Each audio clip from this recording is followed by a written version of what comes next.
Hi everyone, my name is Mila Zoya. I am 15 years old and currently going into my sophomore year at Los Gatos High School. I'd like to start by saying thank you to every single one of you for being here today and supporting me as well as all of the other survivors that are standing here with us. It means the world to me to know that I have all of you standing with me.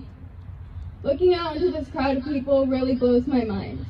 I see the number of likes, comments, and views I get from the people supporting me, but seeing all of your faces in front of me today is so surreal and beyond amazing.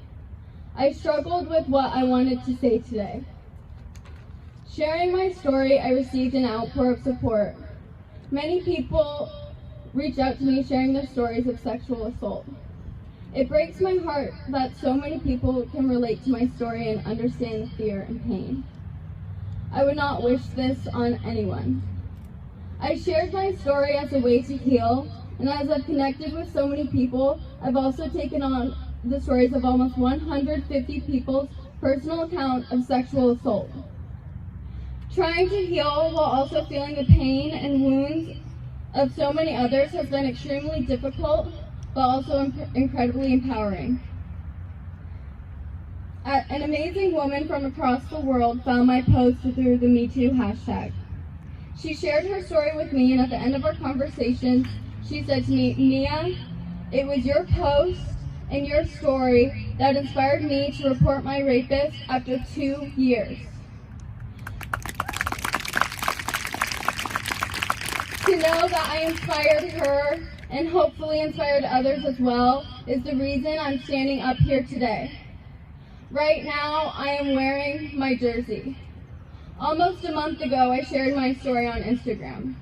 I had said that I wasn't sharing this post for sympathy, but to be heard. I am standing up and sharing my story and hope to inspire others to speak up and share their stories. This year, on February 8th, I was raped. I was raped by a student I knew, I trusted, who I watched play on this field.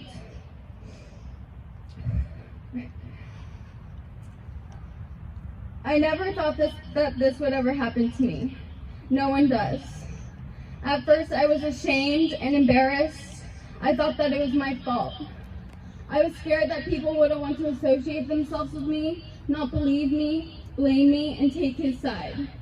I am and was still so traumatized. I feel so broken, violated, and alone. I feel like a sack of skin. It's hard for me to sleep at night. I stare at my ceiling for hours, and whenever I try to close my eyes, I feel like I'm back on his bed, waiting for it to be over as my head continuously hit his wall. I kept saying, "No, please stop, I'm done." After a little, I froze. I couldn't fight it anymore. I didn't know what to do. I became so vulnerable and terrified.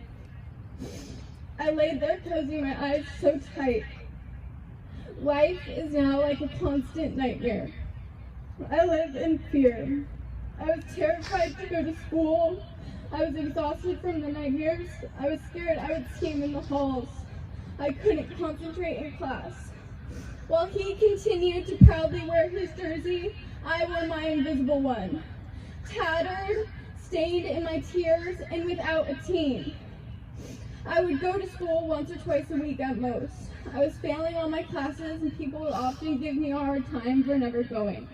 But little did they know what I was carrying with me. Every day was getting harder and harder to keep up. I felt like I was drowning. It's exhausting faking smiles and pretending like I'm okay. I'm so broken that I don't even feel like Mia anymore. The happy, confident Mia that I used to be is gone, and I hope I see her again soon.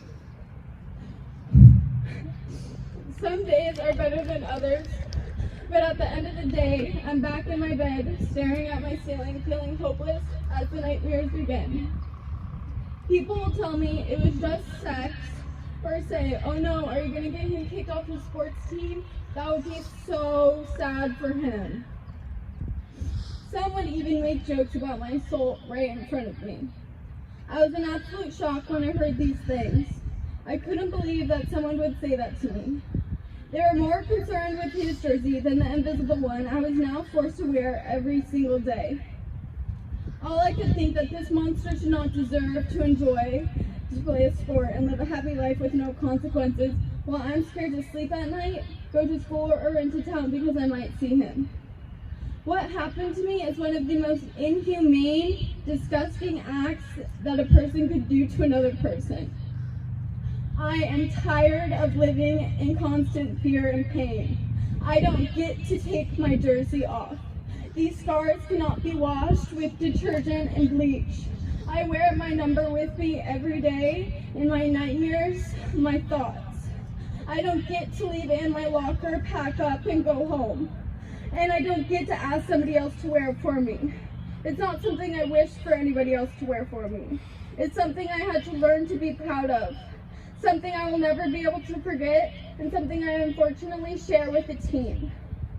And my team doesn't get any special privileges. We didn't come with Friday night lights or a starting line of coaches. We didn't come with a cheer team. We had to find one within each of us. We had to yell from the rooftops because to this school, one jersey was not enough. Over 100 stories. That is bigger than any team on our campus. 100 invisible jerseys, unwashable scars, terrifying memories. Over 100 voices trying to make it a few more yards every single day. And today, we break the silence. We take back the power. We are standing on this field because the team of invisible jerseys are no longer invisible. Our community needs a space for survivors. We need a space for people to be heard, to feel heard, to heal. And we are creating this space today on a field that wasn't built for us, but we will make it ours. I am strong, and this does not define me. I shared my story in hope to inspire others to do the same, but I never truly expected all of this as the outcome. I am so happy and proud that it is. I was tired of feeling alone in my invisible jersey, but just because I couldn't see others, I sadly knew that I couldn't be the only one who experienced this. I never expected that amount of support. As I said in the beginning of my story, I'm not sharing this for sympathy, but to be heard. I'm standing up and sharing my story and hope to inspire others to share their stories and speak up. I want to take the ugly, horrible, nasty thing that has happened to me and turn it into something amazing. I could let this ruin me, and I could continue to let him take my power like he did on the night of February 8th, but I won't. I am taking back the power. We are taking back the power. I am turning what happened to me into something that our world and community needs. We need change. I want justice for not only myself, but for every other survivor. My heart goes out to any person that has gone through what I've gone through. I want you to know that you no longer need to feel alone. We are a team of survivors, of warriors, of resilient people. I'd like to thank Abby, Elizabeth, Sasha, Sawyer, Gavin, Sophie, Danya, and Sophia. Without all of you, today would still be just a dream. From survivors, for survivors, thank you.